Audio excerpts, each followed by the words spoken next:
2023 turned out to be a pretty amazing year on Pritchard Hill. Cool vintage, the long vintage.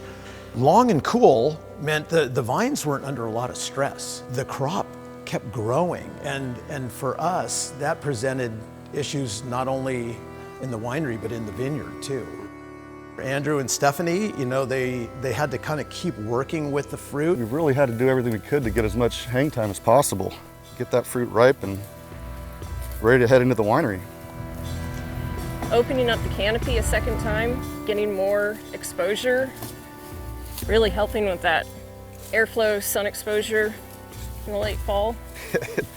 It sure was, it was an interesting end of the year. We were a little nervous, thinking that we didn't have the weather to get the fruit, fully ripe. And it was amazing to see that, hang time actually means so much. Yeah. We always talk about it, but you don't get to see it. Yeah. And we got to see it just with that huge window. But, you've said many times, Philip, we've reflected on this could have gone wrong. We could have had a rainstorm, we could have had a heat spell. Things could have gone wrong, but it really went right.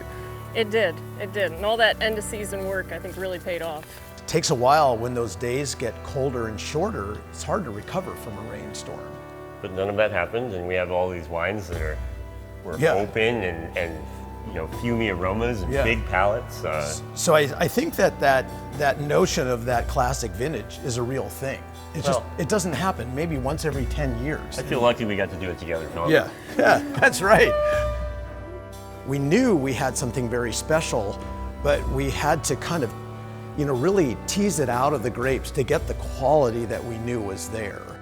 Yeah, and it turned out that you have to kind of let go of the idea that everything in that grape has to become wine. And so we were able to kind of adjust that skin to juice ratio by doing a saignée or a bleed on the fermenters before the fermentation starts to kind of readjust that juice to skin ratio.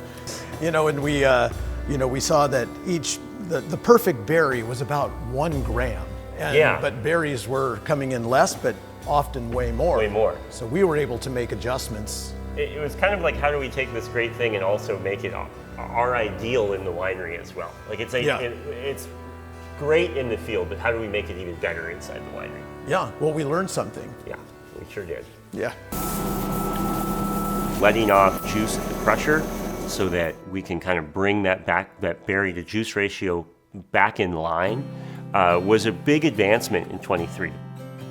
I think this is reflective of kind of the whole story arc of Chappellet is there's never an end. Had we had this information in 1969, I'm sure we would have started using it then. But it's 56 years in the making is 2023. And we saw, almost immediately from the beginning of the first fermentations that we did the trials to what the corrected fermentation was, much better results. Darker wines, more structured wines, more concentrated wines. Once we identify a problem or a success, we need to capitalize on those things. And the team working together now, it's just second nature. I have to kind of get a good explanation from Stephanie what she's finding, and whether it be, irrigation, fertilization, something about the canopy.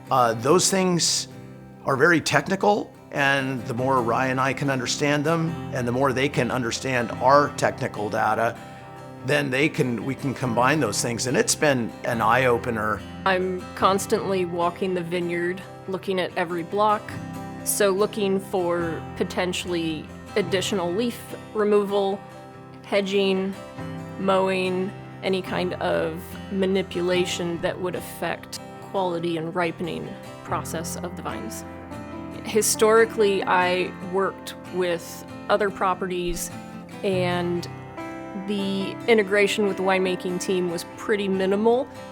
So coming here to Chappellet and working with the group has been fantastic.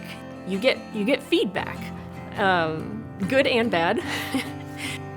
I think the stage was set with Philip as the winemaker, Dave as the vineyard manager. They worked well together.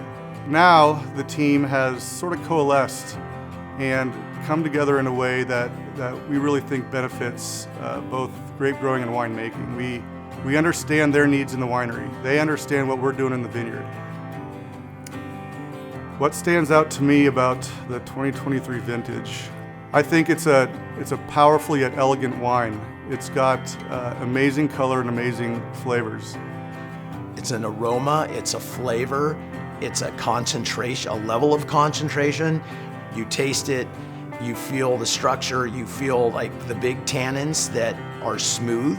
Not only are there a lot of tannin, but they're like very smooth tannins. They kind of coat your mouth. We call them fine-grained tannins. It just, sometimes you think of a wine that comes around once a decade. This is that once a decade wine. If you're lucky, you get it once a decade. I don't think in our humble opinions of ourselves that we ever think, oh, this is going to be a double 100-point vintage. But then it kind of was received as such. This is a great reflection on kind of Philip's whole legacy at Chappellet. You don't just bang one of these out of the park. I was just so happy to be here and participate in it. We don't talk about terroir being people as well. But I think right now, this kind of resonance memory, this culmination of effort from Philip and Dave, having the tech from Daniel and the people in the field, and even a person like Enrique, who's worked this hill for 55 years, all of those efforts are part of the tour.